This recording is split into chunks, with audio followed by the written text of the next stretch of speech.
आज तक ये लाइन तो बहुत बार सुनी होगी, हारा वही है जो लड़ा नहीं। और आप भी कहीं ना कहीं उसी कैटेगरी के अंदर शामिल होते जा रहे हैं। मैं ऐसा क्यों कह रहा हूँ, क्योंकि एनटीपीसी और ग्रुप डी को लेकर के जब घोषणा हुई थी युद्ध को लेकर के, क्योंकि एग्जाम एक आपके लिए युद्ध क्षेत्र ही होता है, जहाँ पे एग्जाम सेंटर पे आप देने जाते हो वही युद्ध क्षेत्र होता है। जो एग्जाम होती है आपकी और बेरोजगारी के बीच में आपस में एक युद्ध होता है। आप उसे लड़ने के लिए काफ़ी टाइम से तैयार हो रहे थे, मतलब ज्ञान रूपी जो अस्त्र और शस्त्र थे उन्हें तैयार कर रहे थे। लेकिन जैसे ही आपको लगा कि युद्ध थोड़ा सा डिले होता जा रहा है तो आपके हथियारों को जंग लगते जा रही है, मतलब आपके जो ज्ञान था उसे कहीं ना कहीं जंग लगते जा रही है। और आपको फिर ये लगता है कि मेरे जो हथियार है, मेरे जो अस्त्र शस्त्र है वो तो इस युद्ध के अंदर कहीं काम ही नहीं आएंगे। ये मैं क्यों कह रहा हूँ, इस वीडियो के अंत तक जरूर देख लीजिएगा। एनटीपीसी और ग्रुप डी वालों अभी भी वक्त है, संभल जाओ, नहीं तो ज़िंदगी की सबसे बड़ी भूल करने जा रहे हो। जिनके मन में ये है कि हमारे पास तो नौकरी के और भी बहुत सारे ऑप्शन है, आपको एक चीज़ बता दूँ, एक दुनिया की सबसे बड़ी सच्चाई बता दूँ। मार्च से लेकर के अब तक की बात बता रहा हूँ, इंडिया की बात अगर मैं करूँ तो अगर आपको पता है कि बेरोजगारी दर पहले ही बहुत अपनी चरम सीमा पर थी, इसके बाद में 13 करोड़, अभी हाल ही के ताज़ा आंकड़ों के अनुसार 13 करोड़ ऐसे लोग हैं जिन्होंने इस कोरोना काल में अपने रोजगार को गंवाया है, जो कि बेरोजगार हो गए हैं। आप लोग ये सपना देखते हैं कि एनटीपीसी ग्रुप डी तो 2019 के अंदर तो हुई नहीं, पता नहीं होगी या नहीं होगी, तो इस ऑप्शन को छोड़ करके हम दूसरा ऑप्शन चूज कर लेते हैं, हम एक काम करते हैं कोई ना कोई प्राइवेट जॉब कर लेते हैं। मैं मानता हूँ प्राइवेट जॉब करना चाहिए, मैं मना नहीं कर रहा हूँ, ये आपके पास में ऑप्शन होना चाहिए, क्योंकि कहीं ना कहीं एक पारिवारिक स्थिति हर एक घर की गड़बड़ा चुकी है। कहीं ना कहीं आपके पास जो ऑप्शन था, जिसके भी थ्रू जो आपके पापा ब्रदर जो भी आपकी हेल्प करते थे स्टडी को लेकर के, कहीं ना कहीं वो भी घर पे बैठ चुके और आपके पास में अब कोई ऑप्शन नहीं बचा है। लेकिन ये एक ऐसा वक्त है जहाँ पे आपको लड़ने की ज़रूरत है, अपनी बेरोजगारी से, दुनिया से, परिवार से और अपने आप से, इन सब से लड़ कर के आपको अपने कैरियर के प्रति सजग होना होगा। क्योंकि कहीं ना कहीं हर एक घर की मैं बात करूँ, आप मीडियम फैमिली से बिलोंग करते हैं, आपको यही कहा जा रहा होगा कि अब हमारे पास कोई ऑप्शन नहीं है, एग्जाम होनी नहीं है, जाकर के कहीं ना कहीं जाकर के जॉब कर ले। और आप एक दिन सुनोगे, 2 दिन सुनोगे, 3 दिन, 4, 5 दिन,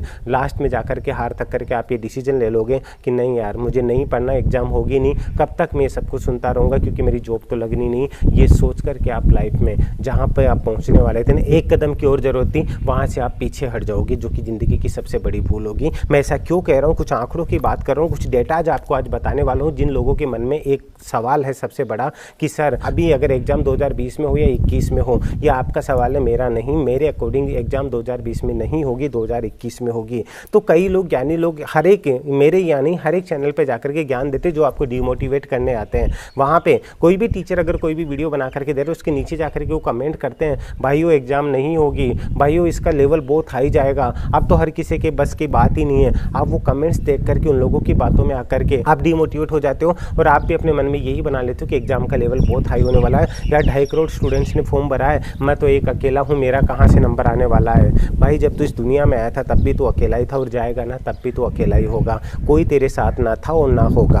आज तेरे साथ जब होगा जब तेरे पास में खुद का जॉब होगा, खुद के जेब में पैसे होंगे, तो ये दुनिया सलाम करती, वरना तेरा कोई नहीं था और ना ही तेरा कोई होगा। मैं ऐसा क्यों कह रहा हूँ, एक बात को सुनिएगा। जब 2.5 करोड़ स्टूडेंट्स ने फॉर्म अप्लाई किया था, यानी कि 1,35,000 पोस्ट की बात करूँ, इसमें से मैं एनटीपीसी को अगर अलग लेके चलता हूँ 35,000 समथिंग कुछ पोस्ट थी, उनमें से अगर मैं 1.5 करोड़ एनटीपीसी के फॉर्म भी मानता हूँ, तो आपको क्या लगता है कि 1.5 करोड़ के स्टूडेंट्स के अंदर आपका कंपटीशन है? वही चीज मैं ग्रुप डी वालों को बोल रहा हूँ कि आप टोटल 2.5 करोड़ मानते हैं ना, उनमें से 1.5 करोड़ ये हो गई, या फिर 1.5 करोड़ और अगर आप ग्रुप डी में और भी बढ़ा करके मानते हो। इस तरीके से अगर ये डेटा लेके चलता हूँ, 1.5 करोड़ अगर मैं एनटीपीसी के स्टूडेंट मानता हूँ, कि आपको लगता है कि 1.5 करोड़ के 1.5 करोड़ उस एग्जाम के प्रति समर्पित है? नहीं, मेरी बात को गौर से सुनिएगा, क्या सच्चाई बताने जा रहा हूँ। मान लीजिए 1.5 करोड़ स्टूडेंट्स ने फॉर्म अप्लाई किया था, उनके अंदर 40% स्टूडेंट ऐसे थे, क्योंकि एनटीपीसी जो थी वो 12th बेस पर भी फॉर्म फिलअप किए गए थे, उनमें से 40% कैंडिडेट ऐसे थे जो 12th पास थे। उस टाइम पे घर वाले ये बोलते कि बेटा एनटीपीसी का फॉर्म आया, 12वीं पास कर ली, तू भी फॉर्म लगा दे।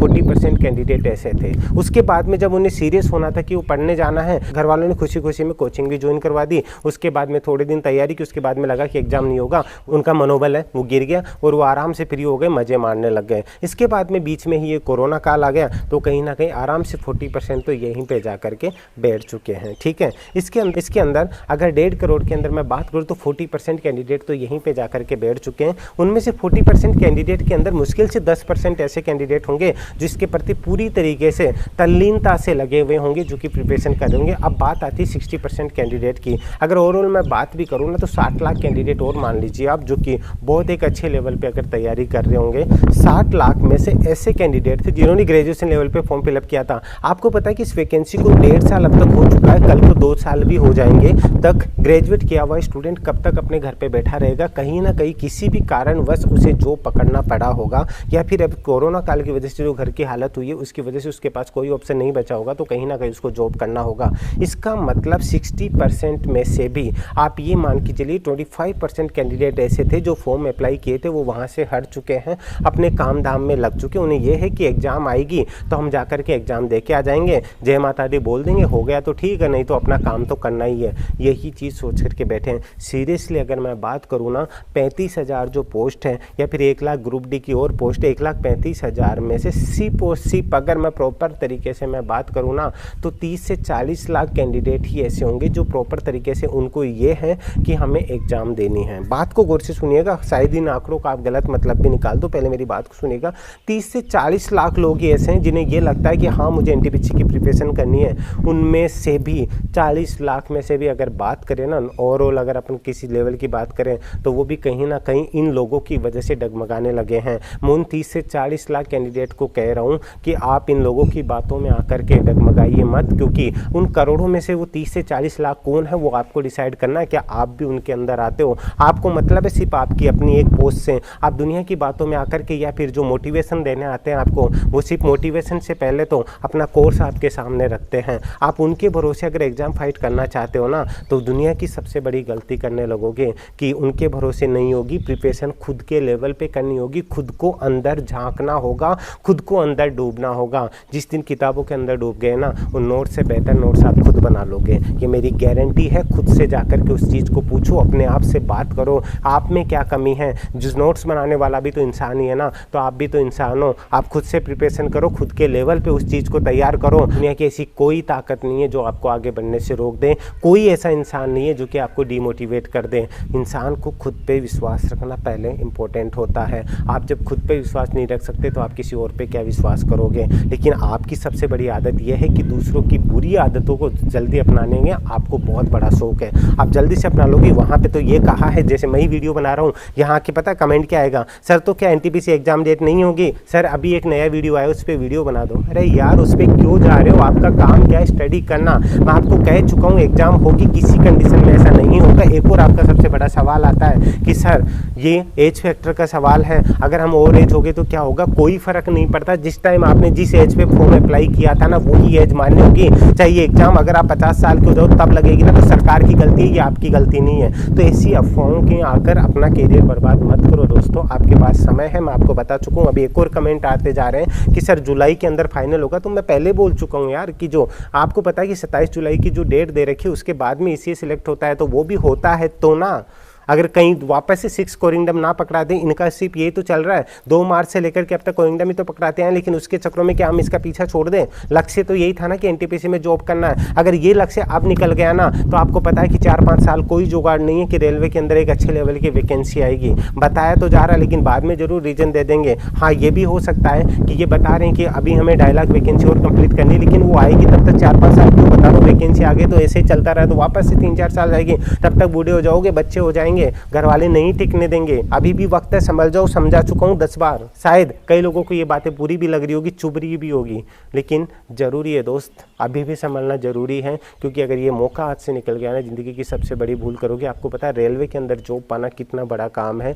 रेलवे के अंदर आपकी पूरी की पूरी फैमिली सिक्योर रहती है, आपके बीवी बच्चे, आपके माँ बाप पूरी की पूरी ऑल इंडिया लेवल पे फ्री रहते हैं। आप हर एक चीज़ के अंदर एक लेवल वाली जॉब करते हो, आपके अंदर एक अलग सा एक एटीट्यूड सा झलकेगा कि आप एक पोस्ट पे बैठे हो ना, तो एक अलग सा अंदर से कॉन्फिडेंट लेवल अपने आप अप होता है, ग्रो होता है। आपको लगेगा कि मैं कुछ कर रहा हूँ लाइफ में, ठीक है। इसलिए कह रहा हूँ, समझा रहा हूँ, मेरा कुछ नहीं जाएगा, मुझे कोई भी अपनी अर्निंग में से कोई 2 रुपये नहीं देने आएगा ना। मेरा क्या लेके जाओगे अगर नहीं पढ़ोगे तो, और क्या दे के जाओगे अगर जॉब लग गए तो। लेकिन ये सोचो कि इंसानियत के नाते मैं आपको समझाना चाहता हूँ, क्योंकि डेली में कहीं ना कहीं वीडियोज़ देखता हूँ ना, आप उस कोर्स के चक्रों में और इन लोगों की बातों में आकर के अपने कैरियर के साथ खिलवाड़ कर रहे हैं। मत करो यार, संभल जाओ, अभी भी वक्त है। एक एक डेटा आपको बता चुका हूँ। 29 से 40 लाख लोग मैंने ऐसे बताया, क्योंकि अगर 5-10 गुना भी वो लोग पास करते हैं ना, तब भी आप उसमें शामिल हो जाओ। आपको सिर्फ इतना सा ध्यान रखना है कि मुझे सिर्फ एक पोस्ट के लिए लड़ना है, चाहे 40 लाख हो चाहे 40 करोड़ हो। 125 करोड़ में से अगर आप 40 करोड़ की भी बात करते हो ना, तो भी आप उनमें हो ना, तो आपको तो सिर्फ एक चीज़ का ध्यान रखना है, मुझे मेरी पोस्ट लेनी है। और एक और जो बोल रहे हैं ना ये लोग की मेरिट हाई जाएगी, मैं आपको पहले बता चुका हूँ कि इतना लेवल जो है, जो लेवल वाले बच्चे तैयारी कर रहे थे उनको, क्योंकि आपको पता है कि जिन्होंने मान लीजिए 25-26 साल बाद में फॉर्म अप्लाई किया था, 2 साल ही हो गए, 28 से 29 साल के अगर जो हो चुके हैं वो कहीं ना कहीं जॉब में लग चुके हैं, उनके पास इतना टाइम नहीं होता। जिनके पास टाइम है, जो प्रिपरेशन कर रहे हैं, उनको मेंटली टॉर्चर होता है समाज से, घर से, हर एक चीज़ से, तो वो प्रॉपर तरीके से उस चीज़ को प्रिपेयर नहीं कर पा रहे। इसलिए अगर आपके पास मौका है, आपकी फैमिली अगर आपको मौका दे रही है, उस चीज़ का मिसयूज मत करो, उस चीज़ का फ़ायदा उठाओ, अपनी तैयारी में लगे रहो। उम्मीद करता हूँ शायद आपके दिमाग में कुछ बैठेगा। अगर आपको वीडियो अच्छा लगा हो तो इसे शेयर करना मत भूलिएगा। इस वीडियो का मेरा टारगेट है कि कम से कम 2000 लाइक्स हो। ये टारगेट इसलिए नहीं कि मुझे व्यूज चाहिए, टारगेट इसलिए कि आप लोगों को पसंद आ रहा है, आप लोगों को कहीं ना कहीं जो चीज़ मैं आपके जहन में बिठाना चाह रहा हूँ वो बैठ रहा है। तो आपका एक लाइक और एक कमेंट और एक शेयर जरूर बनेगा। इसकी वीडियो के ऊपर जितना आपका प्यार होगा मुझे भी अच्छा लगेगा। मैं ऐसे ही मोटिवेशनल वीडियो और लेके आता रहूँगा। उम्मीद करता हूँ आप समझ पाएंगे और अपनी प्रिपरेशन पे ध्यान देंगे, लोगों के अफवाहों में बिल्कुल भी ध्यान नहीं देंगे। आपका विश्वास और प्यार यही बना रहा तो जल्दी आपके लिए ऐसी वीडियो और लेके आता रहूँगा। अभी के लिए इजाज़त दीजिए। जय हिंद, जय भारत, धन्यवाद।